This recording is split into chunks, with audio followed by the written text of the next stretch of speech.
بسم الله الرحمن الرحيم.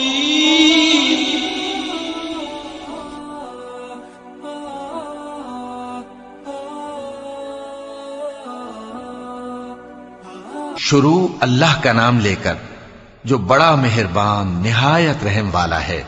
الف لام میم.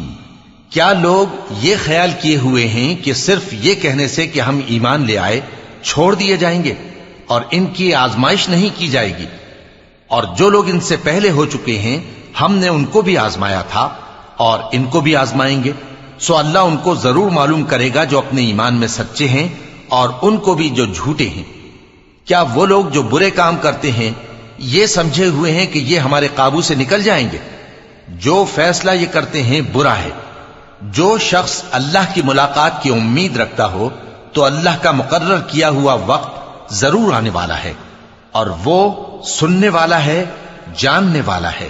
اور جو شخص محنت کرتا ہے تو اپنے ہی فائدے کے لیے محنت کرتا ہے. بے شک اللہ تو سارے جہان سے بے نیاز ہے. اور جو لوگ ایمان لائے اور نیک عمل کرتے رہے ہم ان کے گناہوں کو ان سے دور کر دیں گے اور ان کو ان کے اعمال کا بہت اچھا بدلہ دیں گے. اور ہم نے انسان کو اس کے ماں باپ کے ساتھ نیک سلوک کرنے کا حکم دیا ہے. اے مخاطب، اگر تیرے ماں باپ تجھے مجبور کریں کہ تو میرے ساتھ کسی کو شریک بنائے جس کی حقیقت کی تجھے واقفیت نہیں تو ان کا کہا نہ مانیو.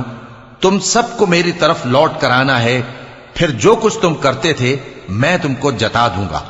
اور جو لوگ ایمان لائے اور نیک عمل کرتے رہے ان کو ہم نیک لوگوں میں داخل کریں گے. اور بعض لوگ ایسے ہیں جو کہتے ہیں کہ ہم اللہ پر ایمان لائے، پھر جب ان کو اللہ کے راستے میں کوئی ایذا پہنچتی ہے تو لوگوں کے ایذا پہنچانے کو یوں سمجھتے ہیں جیسے اللہ کا عذاب. اور اگر تمہارے پروردگار کی طرف سے مدد پہنچے تو کہتے ہیں کہ ہم تو تمہارے ساتھ تھے. کیا جو اہل عالم کے سینوں میں ہے اللہ اس سے واقف نہیں؟ اور اللہ ان کو ضرور معلوم کرے گا جو سچے مومن ہیں، اور وہ منافقوں کو بھی معلوم کر کے رہے گا. اور جو کافر ہیں وہ مومنوں سے کہتے ہیں کہ ہمارے طریقے پر چلو اور ہم تمہارے گناہ اٹھا لیں گے، حالانکہ وہ ان کے گناہوں کا کچھ بھی بوجھ اٹھانے والے نہیں. کچھ شک نہیں کہ یہ جھوٹے ہیں اور یہ اپنے بوجھ بھی اٹھائیں گے اور اپنے بوجھوں کے ساتھ اور لوگوں کے بوجھ بھی. اور جو جھوٹ یہ لوگ گھڑتے رہے قیامت کے دن ان کی ان سے ضرور پرسش ہوگی. اور ہم نے نوح کو ان کی قوم کی طرف بھیجا تو وہ ان میں 50 برس کم 1000 برس رہے. پھر ان لوگوں کو طوفان کے عذاب نے آ پکڑا اور وہ ظالم تھے. پھر ہم نے نوح کو اور کشتی والوں کو نجات دی اور کشتی کو اہل عالم کے لیے نشانی بنا دیا. اور ابراہیم کو یاد کرو جب انہوں نے اپنی قوم سے کہا کہ اللہ کی عبادت کرو اور اس سے ڈرو، اگر تم سمجھ رکھتے ہو تو یہ تمہارے حق میں بہتر ہے. تم تو اللہ کو چھوڑ کر بتوں کو پوجتے اور جھوٹی باتیں بناتے ہو. جن لوگوں کو تم اللہ کے سوا پوجتے ہو وہ تم کو رزق دینے کا اختیار نہیں رکھتے. پس اللہ ہی کے ہاں سے رزق طلب کرو اور اسی کی عبادت کرو اور اسی کا شکر کرو. اسی کی طرف تم لوٹ کر جاؤ گے. اور اگر تم جھٹلاتے ہو تو تم سے پہلے بھی امتیں اپنے پیغمبروں کی تکذیب کر چکی ہیں اور پیغمبر کے ذمے کھول کر سنا دینے کے سوا اور کچھ نہیں. کیا انہوں نے نہیں دیکھا کہ اللہ کس طرح خلقت کو پہلی بار پیدا کرتا ہے پھر کس طرح اس کو دوبارہ پیدا کرے گا؟ یہ اللہ کو آسان ہے. کہہ دو کہ ملک میں چلو پھرو اور دیکھو کہ اس نے کس طرح خلقت کو پہلی دفعہ پیدا کیا ہے، پھر اللہ ہی دوسری بار بھی پیدا کرے گا. بے شک اللہ ہر چیز پر قادر ہے. وہ جسے چاہے عذاب دے اور جس پر چاہے رحم کرے اور اسی کی طرف تم لوٹائے جاؤ گے. اور تم اس کو نہ زمین میں عاجز کر سکتے ہو نہ آسمان میں، اور نہ اللہ کے سوا تمہارا کوئی دوست ہے اور نہ مددگار. اور جن لوگوں نے اللہ کی آیتوں سے اور اس کے سامنے حاضر ہونے سے انکار کیا وہ میری رحمت سے نا امید ہو گئے ہیں اور ان کو درد دینے والا عذاب ہوگا. تو ان کی قوم کے لوگ جواب میں بولے تو یہ بولے کہ اسے مار ڈالو یا جلا دو، مگر اللہ نے ان کو آگ میں جلنے سے بچا لیا. جو لوگ ایمان رکھتے ہیں ان کے لیے اس میں نشانیاں ہیں. اور ابراہیم نے کہا کہ تم جو اللہ کو چھوڑ کر بتوں کو لے بیٹھے ہو تو دنیا کی زندگی میں باہم دوستی کے لیے، مگر پھر قیامت کے دن ایک دوسرے کی دوستی سے انکار کر دو گے اور ایک دوسرے پر لعنت بھیجو گے اور تمہارا ٹھکانہ دوزخ ہوگا اور کوئی تمہارا مددگار نہ ہوگا. پس ان پر ایک لوط ایمان لائے اور ابراہیم کہنے لگے کہ میں اپنے پروردگار کی طرف ہجرت کرنے والا ہوں، بے شک وہ غالب ہے، حکمت والا ہے۔ اور ہم نے ان کو اسحاق اور یعقوب بخشے اور انہی کی اولاد میں پیغمبری اور کتاب رکھ دی، اور ان کو دنیا میں بھی ان کا صلہ عنایت کیا، اور وہ آخرت میں بھی نیک لوگوں میں ہوں گے۔ اور لوط کو یاد کرو جب انہوں نے اپنی قوم سے کہا کہ تم عجب بے حیائی کے مرتکب ہوتے ہو، تم سے پہلے اہل عالم میں سے کسی نے ایسا کام نہیں کیا۔ کیا تم مردوں کی طرف مائل ہوتے اور رہزنی کرتے ہو اور اپنی مجلسوں میں ناپسندیدہ کام کرتے ہو؟ تو ان کی قوم کے لوگ جواب میں بولے تو یہ بولے کہ اگر تم سچے ہو تو ہم پر عذاب لے آؤ۔ لوط نے کہا کہ اے میرے پروردگار، ان مفسد لوگوں کے مقابلے میں مجھے نصرت عنایت فرما۔ اور جب ہمارے فرشتے ابراہیم کے پاس خوشی کی خبر لے کر آئے تو کہنے لگے کہ ہم اس بستی کے لوگوں کو ہلاک کر دینے والے ہیں کہ یہاں کے رہنے والے نافرمان ہیں۔ ابراہیم نے کہا کہ اس میں تو لوط بھی ہیں۔ وہ کہنے لگے کہ جو لوگ یہاں رہتے ہیں ہمیں سب معلوم ہیں، ہم ان کو اور ان کے گھر والوں کو بچا لیں گے بجز ان کی بیوی کے کہ وہ پیچھے رہنے والوں میں ہوگی۔ اور جب ہمارے فرشتے لوط کے پاس آئے تو وہ ان کی وجہ سے ناخوش اور تنگ دل ہوئے۔ فرشتوں نے کہا کچھ خوف نہ کیجیے اور نہ رنج کیجیے، ہم آپ کو اور آپ کے گھر والوں کو بچا لیں گے مگر آپ کی بیوی کے پیچھے رہنے والوں میں ہوگی۔ ہم اس بستی کے رہنے والوں پر اس سبب سے کہ یہ بدکرداری کرتے رہے ہیں آسمان سے عذاب نازل کرنے والے ہیں، اور ہم نے سمجھنے والے لوگوں کے لیے اس بستی کی ایک کھلی نشانی چھوڑ دی۔ اور مدین کی طرف ان کے بھائی شعیب کو بھیجا تو انہوں نے کہا اے قوم، اللہ کی عبادت کرو اور روز آخر کے آنے کی امید رکھو اور ملک میں فساد نہ مچاؤ، مگر انہوں نے ان کو جھوٹا سمجھا، سو ان کو زلزلے کے عذاب نے آ پکڑا اور وہ اپنے گھروں میں اوندھے پڑے رہ گئے۔ اور عاد اور سمود کو بھی ہم نے ہلاک کر دیا، چنانچہ ان کے ویران گھر تمہاری آنکھوں کے سامنے ہیں، اور شیطان نے ان کے اعمال ان کو آراستہ کر دکھائے اور ان کو سیدھے رستے سے روک دیا، حالانکہ وہ دیکھنے والے لوگ تھے۔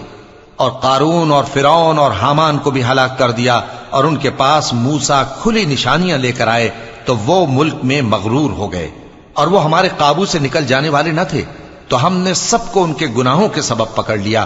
سو ان میں کچھ تو ایسے تھے جن پر ہم نے پتھروں کا مے برسایا، اور کچھ ایسے تھے جن کو چنگھاڑ نے آ پکڑا، اور کچھ ایسے تھے جن کو ہم نے زمین میں دھسا دیا، اور کچھ ایسے تھے جن کو غرق کر دیا۔ اور اللہ ایسا نہ تھا کہ ان پر ظلم کرتا، لیکن وہی اپنے آپ پر ظلم کرتے تھے۔ جن لوگوں نے اللہ کے سوا اوروں کو کارساز بنا رکھا ہے، ان کی مثال مکڑی کی سی ہے کہ وہ بھی ایک طرح کا گھر بناتی ہے، اور کچھ شک نہیں کہ تمام گھروں سے کمزور مکڑی کا گھر ہے۔ کاش یہ اس بات کو جانتے۔ یہ جس چیز کو اللہ کے سوا پکارتے ہیں خواہ وہ کچھ ہی ہو، اللہ اسے جانتا ہے، اور وہ غالب ہے، حکمت والا ہے۔ اور یہ مثالیں ہم لوگوں کے سمجھانے کے لیے بیان کرتے ہیں، اور اسے تو اہل دانش ہی سمجھتے ہیں۔ اللہ نے آسمانوں اور زمین کو حکمت کے ساتھ پیدا کیا ہے، کچھ شک نہیں کہ ایمان والوں کے لیے اس میں نشانی ہے۔ اے نبی، یہ کتاب جو تمہاری طرف وحی کی گئی ہے اس کو پڑھا کرو، اور نماز کے پابند رہو، کچھ شک نہیں کہ نماز بے حیائی اور بری باتوں سے روکتی ہے، اور اللہ کا ذکر سب سے بڑا ہے، اور جو کچھ تم کرتے ہو اللہ اسے جانتا ہے۔ اور اہل کتاب سے بحث نہ کرو مگر ایسے طریق سے کہ نہایت اچھا ہو، ہاں جو ان میں سے بے انصافی کریں ان کے ساتھ اسی طرح مجادلہ کرو، اور کہہ دو کہ جو کتاب ہم پر اتری اور جو کتابیں تم پر اتری ہم سب پر ایمان رکھتے ہیں، اور ہمارا اور تمہارا معبود ایک ہی ہے، اور ہم اسی کے فرما بردار ہیں۔ اور اسی طرح ہم نے تمہاری طرف کتاب اتاری ہے تو جن لوگوں کو ہم نے کتابیں دی تھیں وہ اس پر ایمان لے آتے ہیں، اور بعض ان مشرک لوگوں میں سے بھی اس پر ایمان لے آتے ہیں، اور ہماری آیتوں سے وہی انکار کرتے ہیں جو ہیں ہی کافر۔ اور تم اس سے پہلے کوئی کتاب نہیں پڑھتے تھے اور نہ اسے اپنے ہاتھ سے لکھ ہی سکتے تھے، ایسا ہوتا تو اہل باطل ضرور شک کرتے، بلکہ یہ روشن آیتیں ہیں جن لوگوں کو علم دیا گیا ہے ان کے سینوں میں محفوظ، اور ہماری آیتوں سے وہی لوگ انکار کرتے ہیں جو بے انصاف ہیں۔ اور کافر کہتے ہیں کہ اس پر اس کے پروردگار کی طرف سے نشانیاں کیوں نازل نہیں ہوئیں؟ کہہ دو کہ نشانیاں تو اللہ ہی کے پاس ہیں، اور میں تو کھلم کھلا خبردار کرنے والا ہوں۔ کیا ان لوگوں کے لیے یہ کافی نہیں کہ ہم نے تم پر کتاب نازل کی جو ان کو پڑھ کر سنائی جاتی ہے؟ کچھ شک نہیں کہ مومن لوگوں کے لیے اس میں رحمت اور نصیحت ہے۔ کہہ دو کہ میرے اور تمہارے درمیان اللہ ہی گواہ کافی ہے۔ جو چیز آسمانوں اور زمین میں ہے وہ سب کو جانتا ہے، اور جن لوگوں نے باطل کو مانا اور اللہ سے انکار کیا وہی نقصان اٹھانے والے ہیں۔ اور یہ لوگ تم سے عذاب کے لیے جلدی کر رہے ہیں، اور اگر ایک وقت مقرر نہ ہو چکا ہوتا تو ان پر عذاب آ بھی گیا ہوتا، اور وہ کسی وقت میں ان پر ضرور اچانک آ کر رہے گا اور ان کو معلوم بھی نہ ہوگا۔ یہ تم سے عذاب کے لیے جلدی کر رہے ہیں، جبکہ دوزخ تو کافروں کو گھیر لینے والی ہے۔ جس دن عذاب ان کو ان کے اوپر سے اور ان کے پیروں کے نیچے سے ڈھانک لے گا، اور اللہ فرمائے گا کہ جو کام تم کیا کرتے تھے اب ان کا مزہ چکھو۔ اے میرے بندو جو ایمان لائے ہو، میری زمین فراخ ہے تو میری ہی عبادت کرو۔ ہر شخص موت کا مزہ چکھنے والا ہے، پھر تم ہماری ہی طرف لوٹ کر آؤ گے۔ اور جو لوگ ایمان لائے اور نیک عمل کرتے رہے ان کو ہم بہشت کے اونچے اونچے محلوں میں جگہ دیں گے، جن کے نیچے نہریں بہ رہی ہیں، ہمیشہ ان میں رہیں گے۔ نیک عمل کرنے والوں کا یہ خوب بدلہ ہے، جو صبر کرتے اور اپنے پروردگار پر بھروسہ رکھتے ہیں۔ اور بہت سے جانور ہیں جو اپنا رزق اٹھائے نہیں پھرتے، اللہ ہی ان کو رزق دیتا ہے اور تم کو بھی، اور وہ سننے والا ہے، جاننے والا ہے۔ اور اگر ان سے پوچھو کہ آسمانوں اور زمین کو کس نے پیدا کیا اور سورج اور چاند کو کس نے تمہارے زیر فرمان کیا، تو کہہ دیں گے اللہ نے۔ تو پھر یہ کہاں الٹے جا رہے ہیں؟ اللہ ہی اپنے بندوں میں سے جس کے لیے چاہتا ہے روزی فراخ کر دیتا ہے، اور جس کے لیے چاہتا ہے تنگ کر دیتا ہے۔ بے شک اللہ ہر چیز سے واقف ہے۔ اور اگر تم ان سے پوچھو کہ آسمان سے پانی کس نے برسایا، پھر اس سے زمین کو اس کے مرنے کے بعد کس نے زندہ کیا، تو کہہ دیں گے کہ اللہ نے۔ کہہ دو کہ اللہ کا شکر ہے، لیکن ان میں اکثر نہیں سمجھتے۔ اور یہ دنیا کی زندگی تو صرف کھیل اور تماشا ہے، اور ہمیشہ کی زندگی کا مقام تو آخرت کا گھر ہے۔ کاش یہ لوگ سمجھتے۔ پھر جب یہ کشتی میں سوار ہوتے ہیں تو اللہ کو پکارتے، خالص کرتے ہوئے اسی کے لیے اطاعت کو، لیکن جب وہ ان کو نجات دے کر خشکی پر پہنچا دیتا ہے تو جھٹ شرک کرنے لگ جاتے ہیں، تاکہ جو ہم نے ان کو بخشا ہے اس کی ناشکری کریں اور فائدہ اٹھائیں۔ سو خیر ان قریب ان کو معلوم ہو جائے گا۔ کیا انہوں نے نہیں دیکھا کہ ہم نے حرم کو مقام امن بنایا ہے اور لوگ ان کے گرد و نواح سے اچک لیے جاتے ہیں؟ کیا یہ لوگ باطل پر اعتقاد رکھتے ہیں اور اللہ کی نعمتوں کی ناشکری کرتے ہیں؟ اور اس سے بڑا ظالم کون جو اللہ پر جھوٹ بہتان باندھے، یا جب حق بات اس کے پاس آئے تو اس کی تکذیب کرے؟ کیا کافروں کا ٹھکانہ جہنم میں نہیں ہے؟ اور جن لوگوں نے ہمارے راستے میں محنت کی ہم ان کو ضرور اپنے رستوں پر چلا دیں گے، اور اللہ تو نیکوکاروں کے ساتھ ہے۔